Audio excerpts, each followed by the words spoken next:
Os animes e mangás nunca foram tão populares. E talvez esse seja exatamente o problema. Porque junto com os novos fãs, surge um tipo de pessoa que quer mudar toda uma cultura ao invés de entendê-la.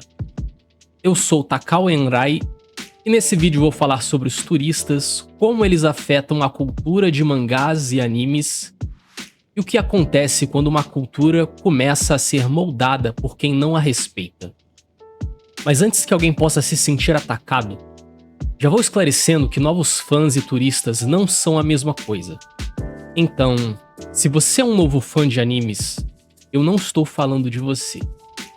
Ao contrário dos novos fãs, os turistas causam muitos problemas para o meio cultural em que eles estão parasitando. Sim, eu disse parasitando. Porque esse tipo de pessoa age como consumidores destrutivos. A coisa acontece sempre do mesmo jeito e funciona da seguinte forma. Primeiro, os turistas entram em uma determinada cultura e começam a impor suas regras dentro dela para modificá-la. A pressão dessas pessoas acaba forçando essas alterações dentro da cultura, fazendo ela perder suas características ao longo do tempo. Quando os fãs de verdade começam a perceber que aquela cultura está deixando de ter as características que fizeram eles se apaixonarem por ela, esses fãs começam a abandonar essa cultura para buscar uma outra que tenha as características que eles gostam. E com a debandada dos fãs, a cultura perde força e acaba se tornando muito menor do que era antes ou simplesmente acaba desaparecendo. Tudo isso acontece dentro do único propósito que esses turistas têm, que é forçar suas ideologias dentro de uma cultura. Mas quais seriam os problemas causados pelos turistas que acarretam em todo esse processo? Principalmente se tratando da cultura de mangás e animes.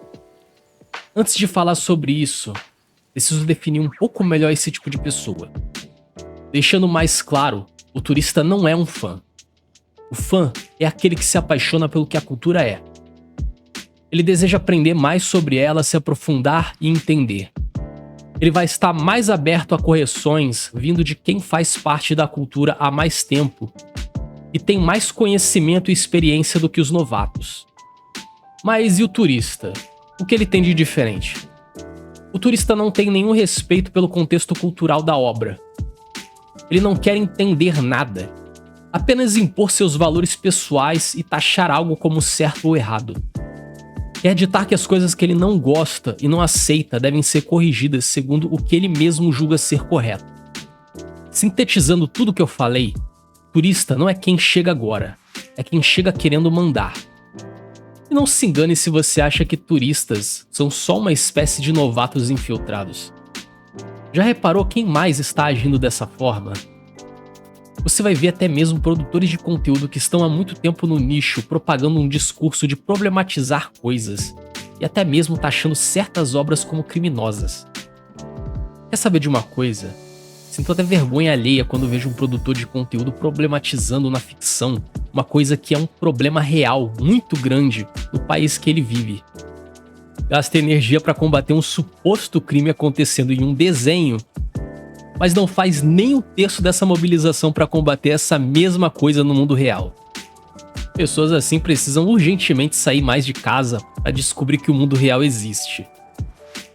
Falando de culturas nichadas, geralmente, nichos menores não são afetados por turistas.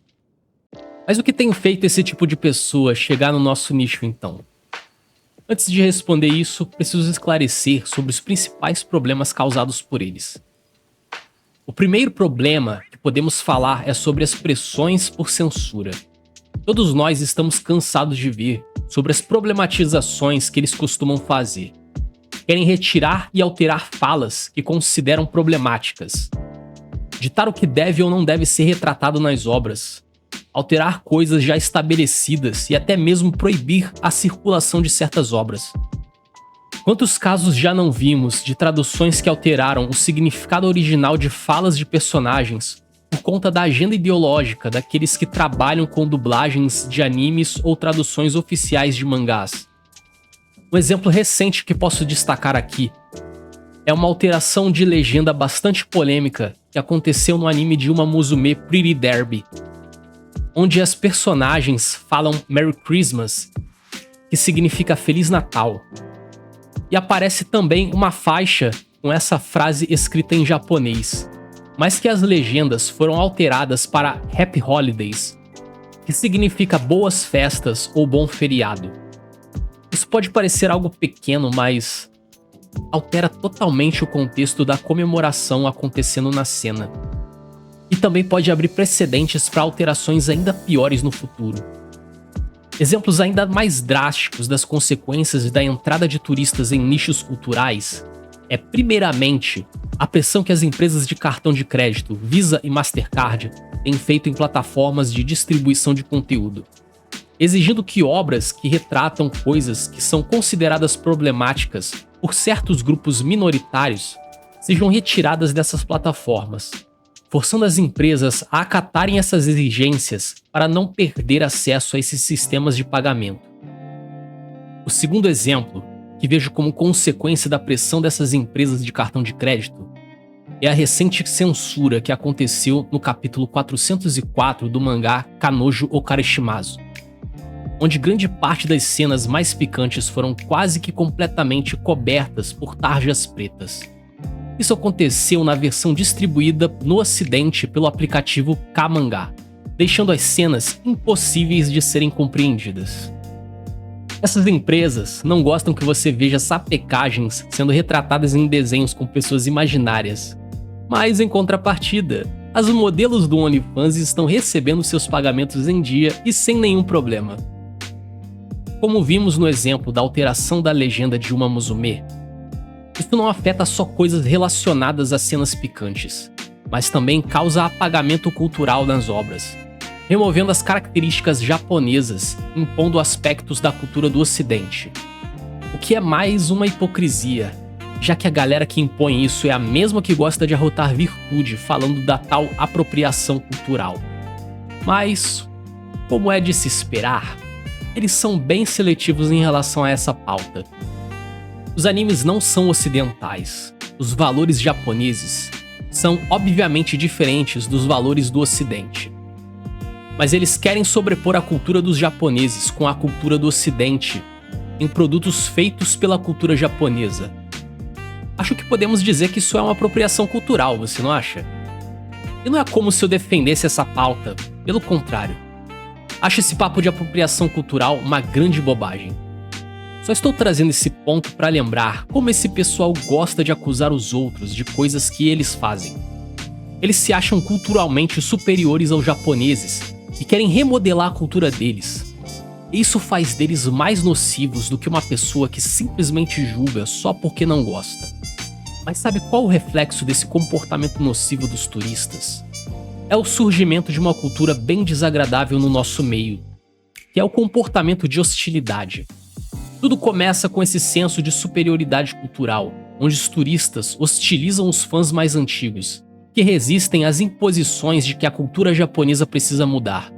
Esse comportamento acaba contaminando todo o nosso meio e instigando divisões no meio otaku.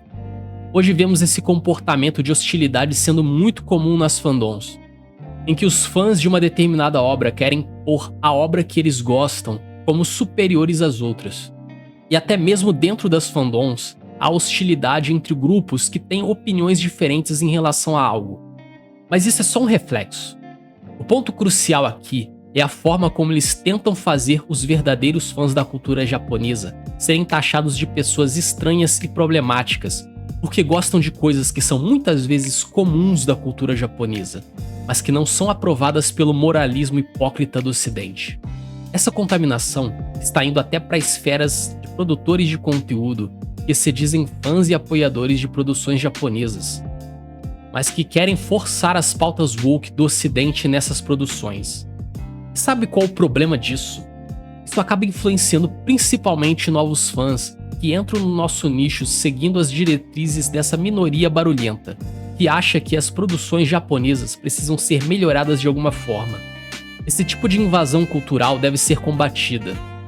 Mas antes de falar sobre isso, preciso esclarecer de por onde os ratos estão entrando.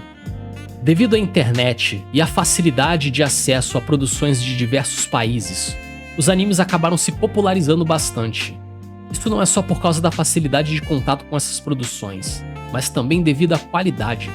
A popularidade do K-pop e das webtoons também são exemplos disso. Muita gente está cansada das produções do Ocidente, exatamente porque as guerrinhas ideológicas têm destruído tudo. Destroem histórias e personagens consagrados, criam novas produções feitas por militantes ao invés de profissionais. E acaba que a maioria fica de saco cheio de ver as mesmas babaquices em todo o entretenimento que consome. E qual o resultado disso? Muitos acabam encontrando coisas melhores em produções de outros países. E o Japão é um deles. Os animes e mangás possuem uma diversidade enorme de ideias e premissas que acabam sendo bastante diferentes do que vemos sendo feito no Ocidente. A estética das obras é bem cativante também. Isso acabou atraindo bastante atenção do Ocidente, incluindo desse pessoal que se acha culturalmente superior. Os ocidentais abraçaram as produções japonesas, mas muitos gostam só da estética e de algumas ideias que o Ocidente nunca reproduziu. Querem readequar a cultura do Japão aos moldes da cultura woke, que deixou a cultura ocidental sucateada. Querem o produto japonês, mas rejeitam o Japão. Eu posso parecer tendencioso na minha fala, mas isso é por conta do meu cansaço com o Ocidente. Hoje em dia, dificilmente eu encontro produções ocidentais que me agradam, e me irrita ver ocidentais querendo exigir que as obras japonesas se tornem tudo aquilo que me fez cansar das produções do Ocidente. Ao contrário do que muitos ocidentais querem fazer você pensar, a cultura japonesa não tem nada para ser consertado. Mesmo que haja coisas retratadas nas obras que possam ser consideradas desagradáveis para muitos, ainda assim, essas coisas estão apenas no âmbito da ficção, e nenhuma pessoa real é prejudicada com isso. Se alguém não gosta de certas coisas, basta somente não consumir. Os japoneses têm sua própria maneira de contar as histórias. E é essa diferença cultural que torna essas histórias tão únicas e atrativas para nós ocidentais. Não existe jeito de agradar todo mundo. Sempre terá alguém que estará em desagrado. E se você não gosta da cultura japonesa do jeito que ela é, então é bom procurar outra cultura para consumir, que essa simplesmente não é para você. Mas se você gosta da cultura japonesa e não quer ver ela sendo destruída, a melhor coisa que você pode fazer é se posicionar contra os turistas. Sempre deixe bem claro que eles não são bem-vindos no meio dos verdadeiros otakus, e que essa cultura não pertence a eles. Se você é fã de algo, zele pela preservação da cultura que você ama. Não aceite que qualquer um tente se aproximar da sua cultura dizendo que ela precisa ser melhorada e alterada. Te garanto que você não vai querer ver acontecendo com as produções do seu nicho a mesma coisa que aconteceu com Dungeons and Dragons. E então, o que você pensa sobre os turistas? Acha que eles atrapalham a cultura japonesa ou são apenas pessoas chatas incomodando os outros? Deixe sua opinião aí nos comentários. Vou ficar feliz em saber qual a sua opinião. E não se esqueça de deixar um like no vídeo e se inscrever no canal. Obrigado por me acompanhar até aqui e até a próxima.